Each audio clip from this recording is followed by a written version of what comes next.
The break took a little longer than I thought it would. But at the same time, I was reading for like 2 hours straight. So yeah. Uh, let's get back to reading. We're on chapter 7, and yeah, we just got done reading about his backstory. So, oh, damn it, dude, come on, stop doing this. We were right here. We left the oil company in Jetty early that day. 6 of us, 5 reporters, including Zach and myself. The kidnapped woman's husband, James Flood, and 2 other white men were there to set us off. He looked distracted. Hold on, I have a pizza, so I have to keep track of it.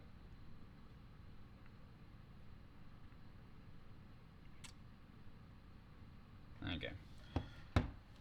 He looked distracted, and after a brief address to us, in which he kept turning to whisper to one of the men, he said nothing more.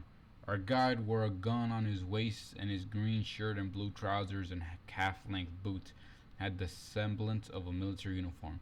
Although he looked physically intimidating, over 6 feet tall with a clean-shaven pate, my hope was that he was good with that gun. There were men wearing similar uniforms all over the oil company premises.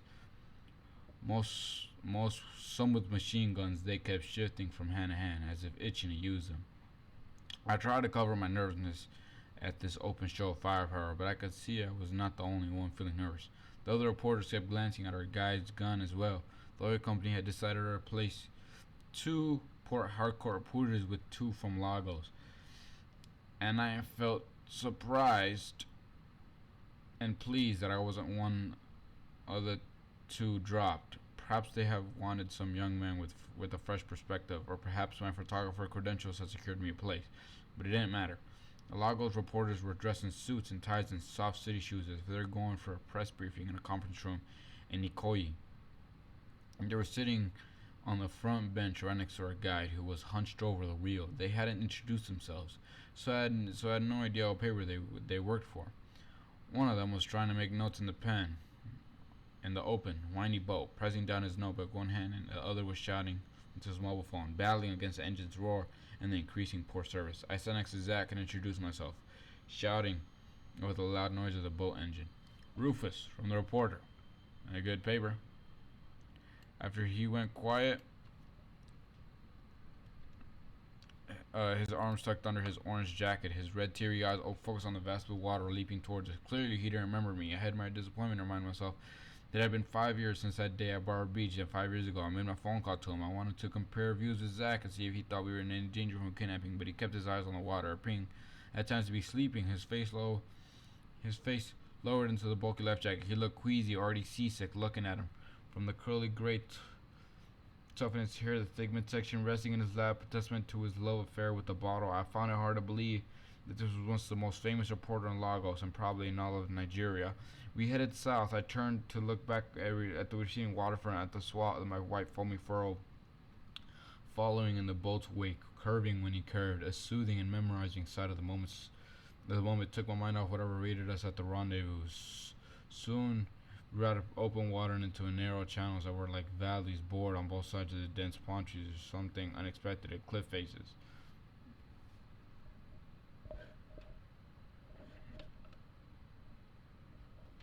Okay, my pizza's ready.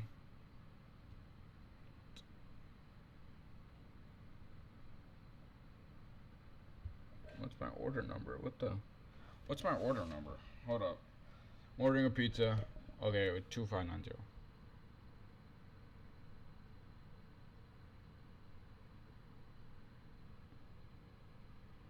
Okay, should be good for me.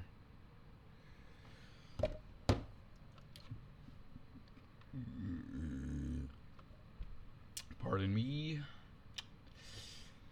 Here the going became slow, and after a few hours the city lay far away behind us. There were no people or houses to be seen on either bank, only birds jumping off the tall, thin trees and flying away at the flutter of the winged leaves as we approached. Even the lawless journalists had stopped their loud, self-important whisperings and were listening to the increasing desperate attempt of our guide to make radio contact with the kidnappers. When he asked them what was going on, he admitted that he had no idea where we were going. He had been instructed to head for the general direction at the certain point, call particular frequency on his radio to be guided in. Now he seemed to be going about in circles, and we could hear the rising frustration in his voice as he screamed into the radio while maneuvering the wheel with one hand.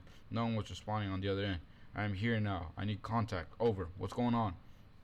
Nick Ken, the reporter from the Globe, stood up and went closer to the guide, shouting his question into the wind and water spread. The guide waved the radio over his head as if aiming to throw it in the water or at Nick Ken. The channel had become narrow, and by now I wasn't sure if he knew exactly where he was. I knew the general geography of this area, and I know how confusing and indistinguishable from one another the interconnected rivers and creeks could be, which is why I was sure the militians had chosen it for this meeting.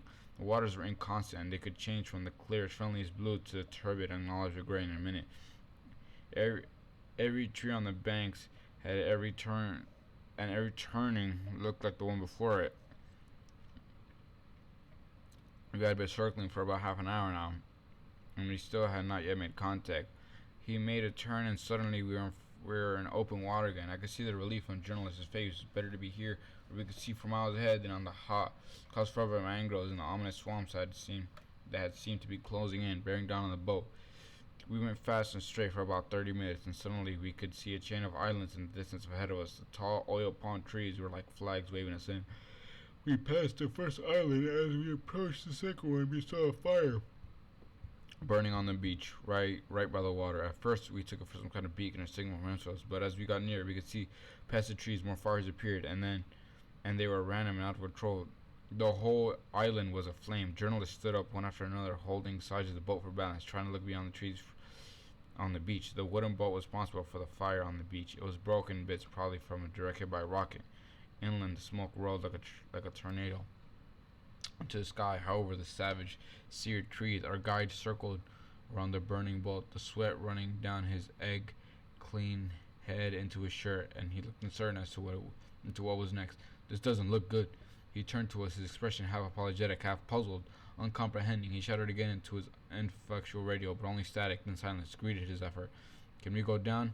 We must take some pictures. The camera was already clicking away, and others also took their cameras and started jumping into the knee-high water. I was impressed when I saw loggers reporters also jump into the water. Suits, ties, soft shoes all around. I hopped into the water and waited for Zach, who was abruptly folding up his trousers before getting down. He took no pictures. Instead, he made notes in his tattered notebook as he walked around, raising his legs high over the wet underground, sweating, breathing hard through his mouth. I stayed close to him, observing him as I took pictures. You don't have a camera? He shrugged and said nothing. So what do you think happened? This thing is so uncomfortable. He took off his cumbersome life jacket, which he had all been advised to wear, but which only Zach had actually worn, pulling all the straps impatiently, turning a full circle like a dog chasing his tail, all while cursing. When I repeated my question, he turned his puffy, bloodshot eyes to me and shrugged again. An ambush, obviously. Someone must have informed the soldiers about this meeting. You mean someone in the kidnappers' camp? Maybe. But certainly someone who knew when and where. The island looked like a midway stop where traders met to buy and sell. The travelers picked up their supplies rather than the actual village. Now it was deserted. The people and their children and the goats and pots and pans must have escaped rippleless down the river in their dugout canoes after the first shot was fired. We moved inward gradually, pushing aside wet leaves and slimy tendrils, looking for signs of carnage. Trees lay on the ground, cut in half, dripping vital sap.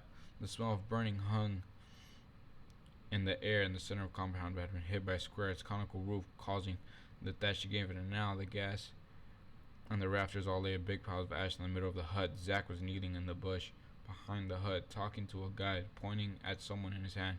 When I joined him and I saw he held a spent cartridge. What kind of gun would you say? The guy took the cartridge from Zach and tossed it up in the air. Cut it again. He seemed happy to find something he could be authoritative about. This 7.62 millimeter by 39 millimeter shell fired from an AK-47, most likely, and the militians used it a lot. So was there definitely a gunfight? Not much of a fight, obviously. They didn't know what hit them. They were taken by surprise by a gun helicopter, or more likely a gunboat. The boat on the beach must have been first to go, and then the huts. One of the men gave a shout from behind a tree, and we went in and found the journalist in an excited huddle, camera slashing a body in a torn blue shirt. It was half covered by bamboo leaves that the torn stomach was only partially visible. But even that was too much. Undigested food mixed with the blood covered in the grass around the corpse, flies hovering and descending. Obviously, so the creaking clamors in the sight of retching going all around. The face was squeezed in a grimace of pain. He mouthed open in a voiceless howl. He must have seen the gun raised and pointed at him just before the bullet ripped into him. He looked young, no more than 20. There was a trail of blood starting from the body and disappearing into the grass, indicating how he must have dragged himself rather than being hit, only to collapse where he now lay. Not far from him, two more bodies lay in a bush, bloody, broken, and twisted. I moved away from the group and faced the smooth, rippling surface of the water visible in the distance. I took a deep breath. Zach was bent over in a bush not too far from me, retching his guts out. He finished and stood up, his face wet with sweat, wiping the vomit from his mouth with a white handkerchief. He saw me looking at him and managed a weary smile. He lifted his hand weakly and pointed toward the boat. Zach was facing me in the boat, raising a hand to protect his puffy face against the wind that would suddenly surge, then subside over the water. From behind the trees, we could hear excited voices from the reporters as they took more pictures. I could imagine them jostling each other, changing positions, trying to get an even better shot of the dead bodies. Zach was sitting up the same seat as he had arrived in, but this time he was leaning weakly against the side of the boat, taking deep gulps of air, still recovering from his retching fit. He had taken out a whiskey flask from his pocket and was sipping from it. I sat facing him, draining the water from my shoes. Zach grew suddenly talkative, perhaps nervous reaction to the gruesome spectacle he had just witnessed. The waves gently raised and lowered the boat, the motion calming my frayed nerves. He lit a cigarette and offered me one. I didn't smoke, but I took one anyway. I blew smoke into the air. I used to know your editor, Dan. We reported together in Lagos a long time ago. You may not remember me, but you met for 5 years ago in Lagos. I was a student at the School of Journalism, and you came to give me a lecture. You've given many lectures in my life. At one time, I was giving almost 2 every week, and you helped me get my present job. You gave me your number, and I called it. I still have the number. He looked a bit uncomfortable, turning away partially from me, but I went on, hoping he might remember if I jogged his memory hard enough. In the lecture, he talked about journalism as conservationist, that we scribble for prosperity, and that most of what we write may be ephemeral. A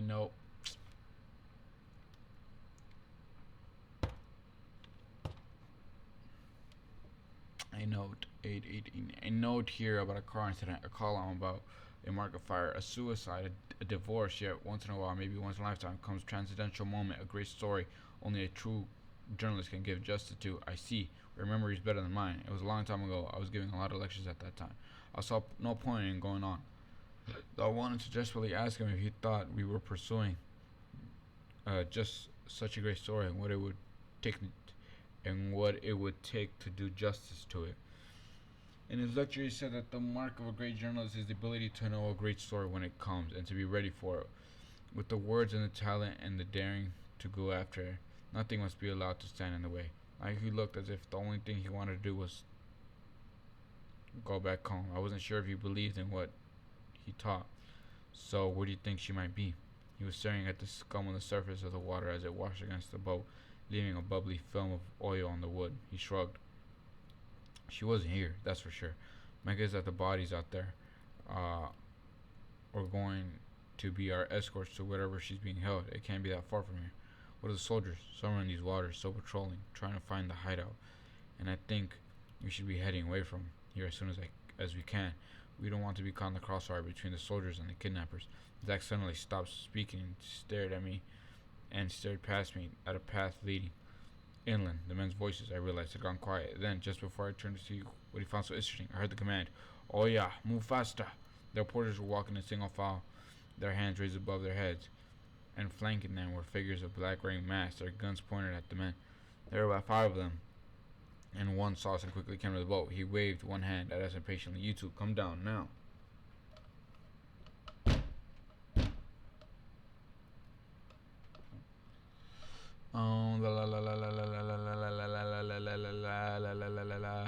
We raised our our hands and joined the others by the water. We watched the incompetent tide deposit bits of wood and grass and bird feathers at our feet, still holding the gun at us. The men climbed into our boat one by one and moved off. Not until the boat had long disappeared into the distance did we slowly lower our hands.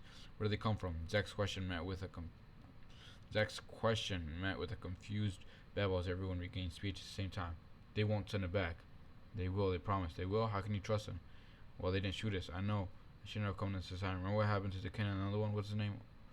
Lisa. They were shot in the back. We were all lucky to be alive. They will send back the boat. Zach's confident comment amid the growing hysteria made us all look at him to see if he knew something we didn't. He had already turned away to see facing the water. He turned back and continued arguing. The militians must have been hiding in the bushes after escaping the unexpected attack by the soldiers. And all while they observed us, waiting for the right moment to come out, they had held us hostage for not more than 10 minutes, appearing more interested in getting off the island than in doing us harm. Only one of them had spoken to us. He was shortest and thickest, with what looked like a gunshot wound on his arm. Journalists, we go send your boat back. Just wait here small. When the chem stepped forward and asked him a question, he made a dissuasive gesture with his gun, making the chem jump back immediately. We're journalists and we're on your side. We want to report the truth. How your men were brutally slaughtered today for no reason. We just want to ask you a few questions. No questions. Just wait for your boat. But you, which paper you work for? I work for the Glob. You two talk. We just want to find out about the hostage. And the men in the boat conferred briefly, and then the short man, who seemed to be their spokesman, turned to us. The woman they find. And then they left with our boat. Zach unscrewed the cap of his hip flask and raised it to his mouth and drained it. He turned to the guide use the radio, call for another boat. The man looked sheepish. He wiped the sweat from his face. I can't. They took my radio and my gun. He looked diminished, jumpy, and ready to go with the first suggestion from the reporter. We sat on a wet, mossy logs and watched the waves rise and fall. It was almost 5 p.m. The darkness was rapidly setting in, and as we waited, we argued in our minds whether or not the boat would return. When I got tired of watching the Lagos journalists try over and over again to make calls on their unresponsive mobile phones, I decided to take a walk on the beach. It was almost 7 p.m. and already some of the men, resigned to the fact that we might be spending the night here, had moved inland to look for some kind of shelter. I remained by the water, not because I was convinced the boat would return, but because I knew the midges and mosquitoes are fewer here, with the sea breeze to chase them away. But even then, one needed more than 2 hands to fight them. They found every exposed spot on the arms, the neck, and especially the face. Are there bigger islands nearby? Zach was leaning against a palm tree, his empty whiskey flask in his hand. His voice was slow, tired. He belched. Yes, lots of them. There are fishing communities all over the islands, and by morning, these waters will be busy with boat traffic. So alright, all we have to do is survive the night. Right. I left him leaning on the island, staring into the water, after he had thrown the empty flask into it. I walked with the frogs and crickets and crabs over the sound of the water. The night birds took turns singing the word a lullaby. I walked feeling the water wash up my trousers, and crabs scurrying out of my way with their surprising fast sideways pace. Always keeping me in view. I walk to suppress my hunger and the pain in my legs and rising cold biting my skin. And when I got tired of walking, I turned back. The men, back from their futile search for shelter, had started a fire. Its flame glowed weakly, wavering in a humid wind coming off the water, briefly illuminating their anxious faces. I joined them. We stood there, solemn, not talking, staring into the half-hearted fire, listening to the waves and noting that sound they made. All they resembled the rumblings in our stomach, waiting and hoping, but not expecting that the boat would return. But toward midnight came, silently gliding over the water. Its presence betrayed only the soft slicing of a boatman's roar. It's here! The moon was out by now, its silver light murky and woven in the water. It was a canoe, and its unshrown light of the moon, it looked bigger than it really was, almost endless, its rear end emerging in the water. It's not our boat. We stared, standing closer together like skittish colts, as a man came out the canoe and pulled it onto the beach. Then he approached us with the roar still in his hands, partially raised across his chest like a shield. There was a second figure in the boat holding a hurricane lamp, its dim, almost invisible flare bobbling up and down the waves. In the poor light, only the man's broad outline was visible. He looked thin and wispy, like a spirit of the forest. The oar came to his shoulder. His shirt was whitish, and even in the dark I could tell it was sort of rough, shapeless, homespun, worn by the fishing folk in the area. He advanced slowly, perhaps unsure what the manner of reception to expect, but it was clear that he wasn't here by accident, that he was here for us. Who are you? Our guide stepped forward challengingly, towering over the tiny old man, seeking to reassert his lost authority. I come carry you. I come carry you. Go irikifi. Irikifi. Them send me. Who sent you? Without a question. It was clear the militians had kept our boat and had convinced the boatman with money, but more probably with terror to take us wherever we could get lodging for the night. Keeping our new and suspicious and spacious boat was not a surprising thing for the militians to do, but sending the boatman back for us was definitely unexpected. They weren't inhuman after all. They weren't inhuman after all. I was glad we weren't spending the night on this spooky, cold, ravaged island. Somehow the eight of us all fit in the dugout canoe with its two plank-like cross benches. I sat on the wet floor, my back against somebody's knees, my knees pulled up to my chin. As he pulled away from the beach, I lowered my head and listening to the rhythmic sounds of the oar slicing the water and the occasional anxious question being thrown at the reticent boatman. He had the same answer to all of our questions. Yes, sir. Irikfe Island, not far, but a far small. Soon we go there. His companion was a small boy, about 10, his son perhaps, who said nothing throughout the trip. No one in the boat had heard of Irikfe, so with our imaginations we built various versions of what awaited. I saw a hotel with clean water and a clean bed and a huge meal. I saw a long restful sleep and an early departure tomorrow. I saw us reaching Port Harcourt before noon to a hero's reception from our colleagues and editors. I saw my story on the front pages, and finally I saw myself being restored to my rightful place as a reporter. In the weeks to come, we'd get drunk for free in our various press club rooms as we added yet another detail to our already overwrought tale of our daring adventure. I had a draft of my story in my head and Trapped for Prosperity in my point and shoot Sony digital camera, where images of the gutted bodies hovered in bushes that watches that the thatchless burned down huts and the bullet broken palm trees and the spectacular fire throwing up a cloud of smoke over the tall trees. I must have been lulled to sleep by the movement of the boat, for I came awake suddenly when the boat lurched up, then down, and then stopped. We were on shore. I got to my knees and looked on land. Trees. Far away what seemed to be dim flickering lights from houses or cars. The others were already jumping off the boat. I joined them, but as soon as we got set to go, we were stopped by the boatman's voice. Wait small for old guy here. It be like it not too well. It was Zach. He was hanging over the edge the boat, retching into the water, and then collapsed back inside. We all rushed over to see him lying in a pool of water at the bottom, his sweaty face illuminated by the boatman's lantern. He unfocused eyes staring up at us, breathing with difficulty throughout his mouth. I reached down and tried to pull him up, but it took 3 of us to get him out. We staggered to dry ground where we sat him and stood him again, unsure what to do next. The Lagos reporters stood one by side looking at their watches, impatient to be off, not attempting to assist in any way. I know beside the boatman, who was trying to communicate with the bowed Zach, as I touched his arm, which was hot and dripping with sweat. He looked up at me, licking his dry lips. If I can get a drink, I'll be fine. I'm just tired. All I need is a drink, just a little bit. His voice in my ear was hoarse, whispery. I felt sadly disappointed by his once great reporter, whose success and dedication had to some extent inspired my own career, and doubtless that of many others. I turned away from the peaceful, pitiful grin on his sweaty face, and suddenly felt angry. It was hopeless, directionless anger, and it disappeared almost as soon as it came. Hello? Where you at? Outside. Outside where?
My bad. My pizza got here.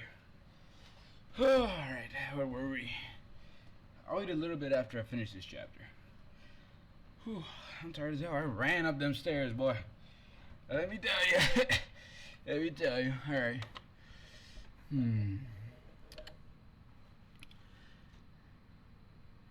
If you can get to a hotel, you can have something. I'm sure, but he has to go now. It's late already.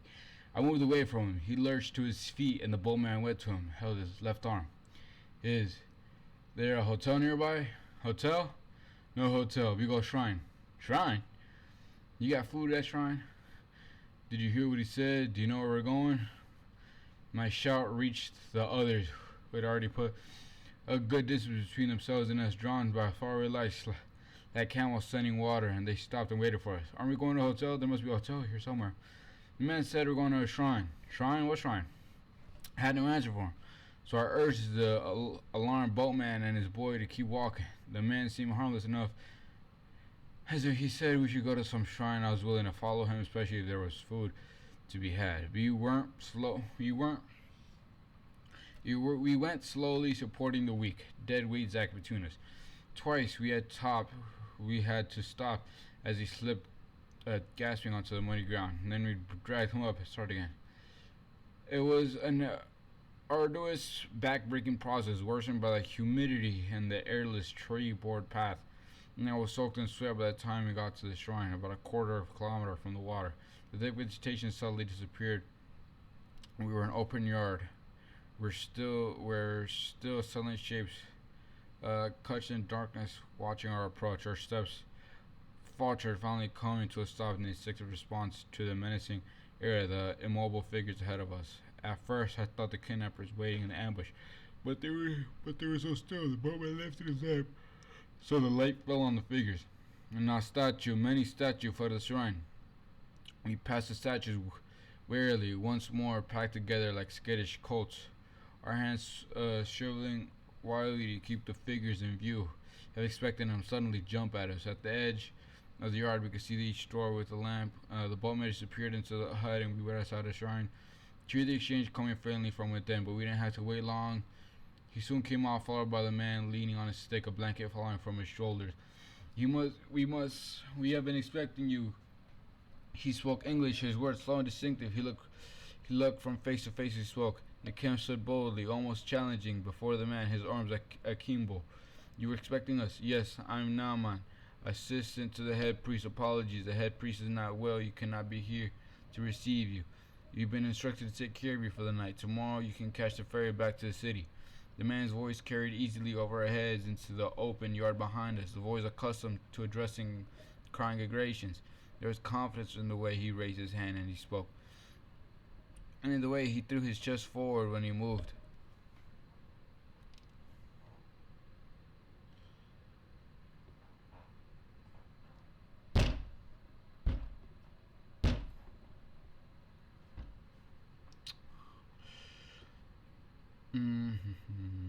And yet the voice remained even, clear, polite. Come inside. He stepped aside and waved us forward, smiling, and the hut was surprisingly roomy and would easily accommodate all six of us. It was a bare furniture except for this mats strewn all over the mud floor. We took off our shoes and sat gladly on the hard floor, our backs against the curving wall.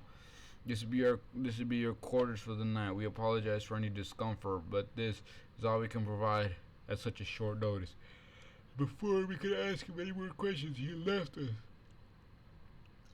Stepping out into the night, as he uttered his last word, he left the door and a single window open to trap whatever passing breeze we could. But despite stifling heat in the room, Zach, seated next to me, was shaking violently, his arms wrapped around him, trying to keep warm. He was laying on his side with his head almost touching the floor. I had hoped he'd still be falling asleep and wake up tomorrow when it was time to go. I felt as if I were being made solely responsible for him, and I wanted to say to the others, don't know who Zach is. Surely they know about him, especially the Lyles reporters. After all, he had once been one of them. But these haughty faces looked young, ignorant. One looked even younger than me. I saw how their puzzled eyes traveled around the room, landing on face to face, trying to gauge if we were in real trouble or if it was a brief discomfort that would disappear with the coming day. No, they'd be too young to know Zach.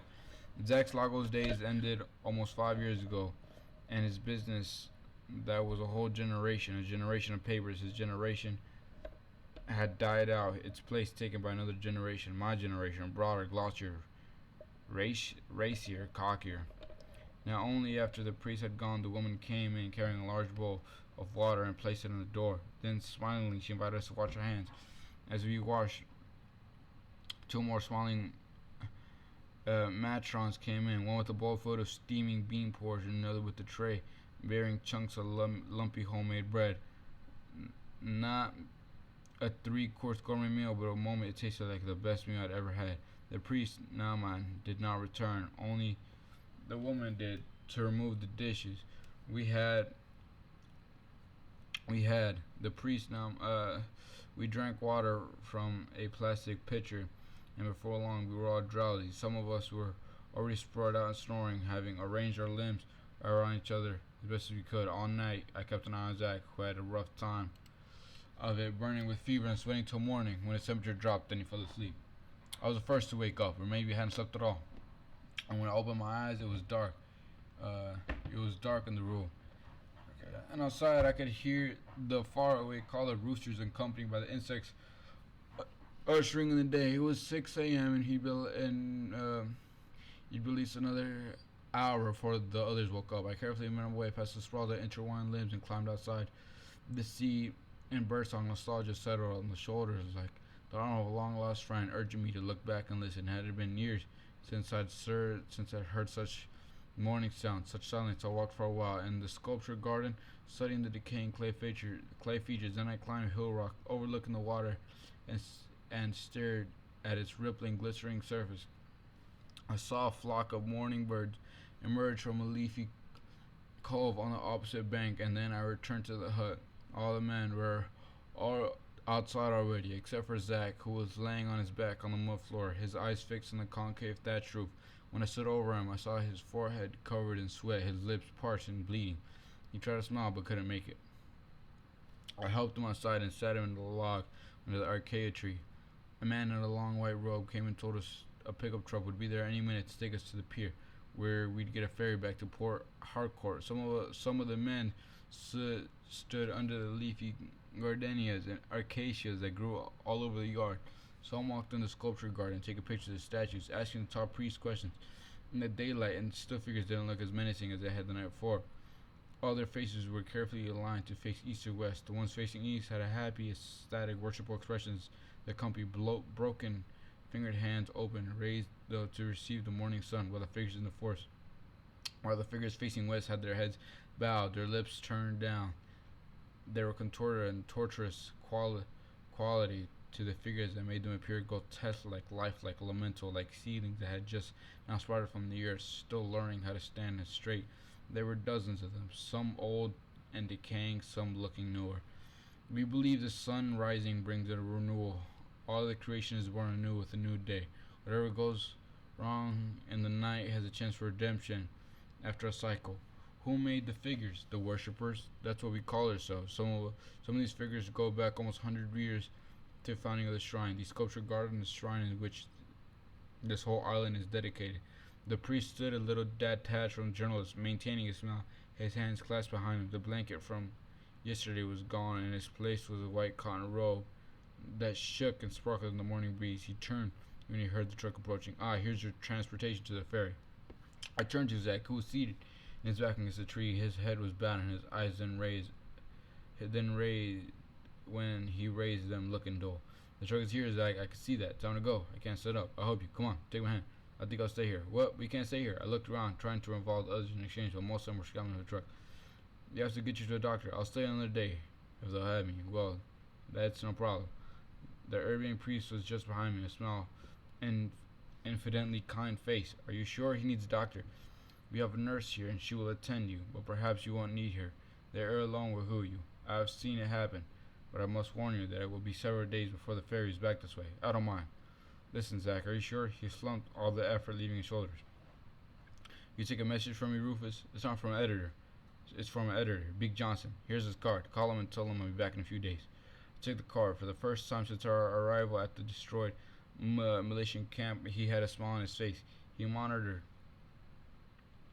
He motioned for me to come closer when he leaned forward. I could smell stale drink on his breath, and I could see clearly into his watery red and yellow eyes.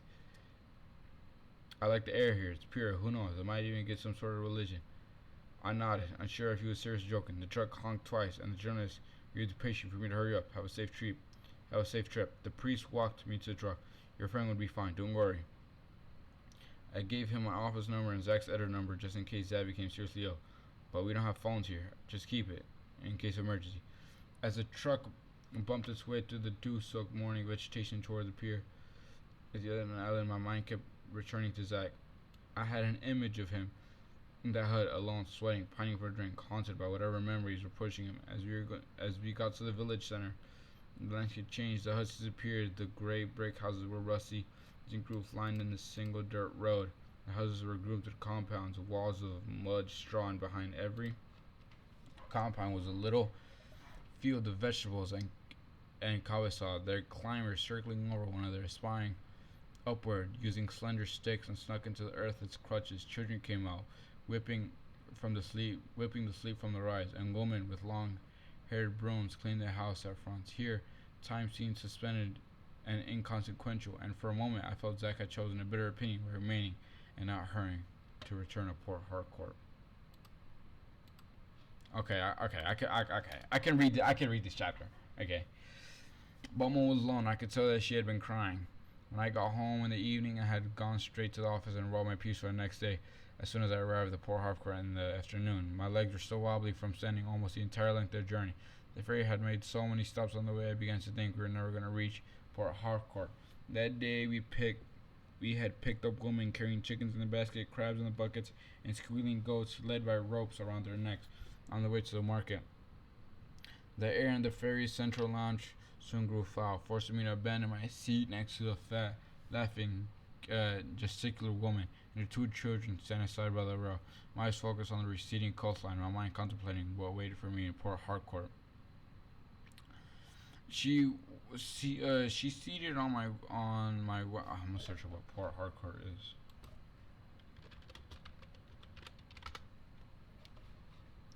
Oh shit.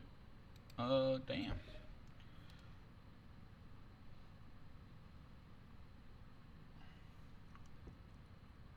Oh my god.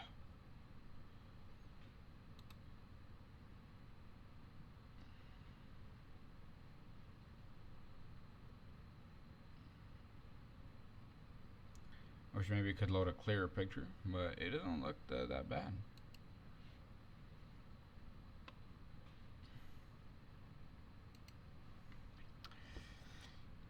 Facing the TV, but in such a way that her profile showed the undamaged side of her face, and even when she stood up in my entrance, she still managed to keep the burned, badly healed side of her face hidden. She did it unconsciously, but the scar always dictated how she stood, how she sat. It made me sad when she did that, especially with me. How could I tell her that she really didn't need to do that with me? Only with John, her husband, and she was never able to sit without regard till the light fell. But 2 months ago, John had left her, and now she had taken to stopping by more often. Even when I wasn't around, she'd wash the dishes and cook and sweep the room. But sometimes, though, I had never caught her at it. She just sat and cried. Today, her bags and crockery, TV, and her other household things were weeped around the corner of my living room. The landlord kicked me out.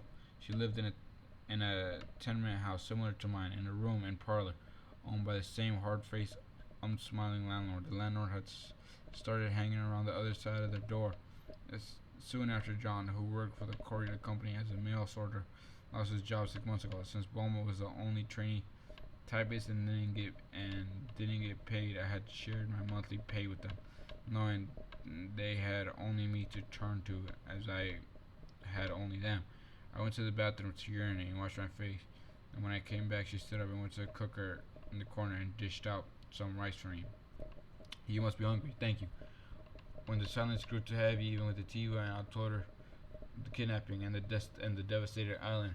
When I got back to the dead body, she burst into tears. The poor people, they could be anywhere, just anyone.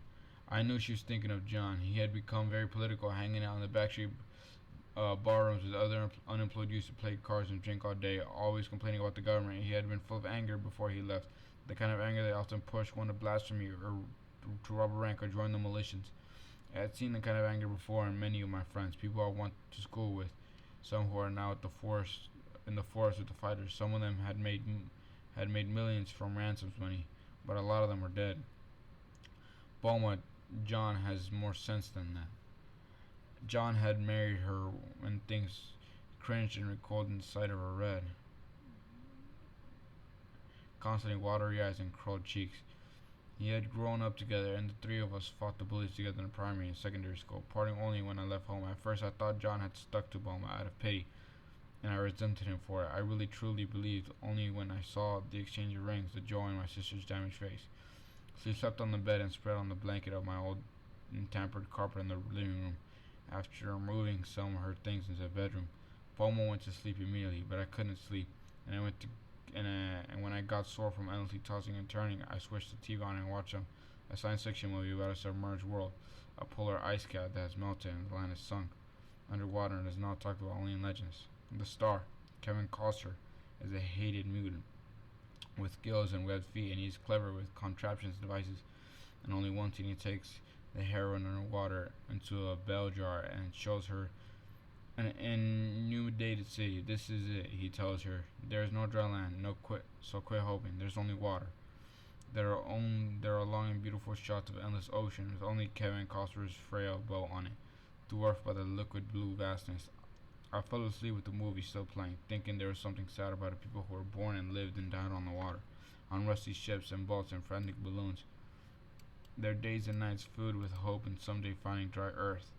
Their wars in industry, relationship, and culture hard driven by the myth of dry land. I think we heard about that movie.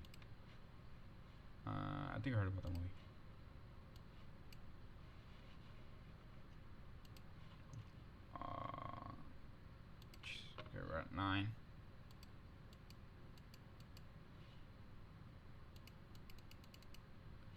Long chapter, but the chapters get shorter from here on out.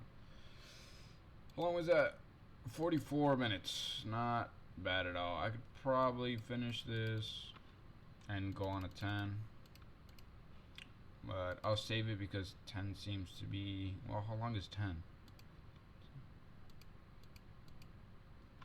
Yeah, 10's going to be a short chapter. Plus, I want to eat my pizza because I'm hungry. So, I'll be back. I'll be back.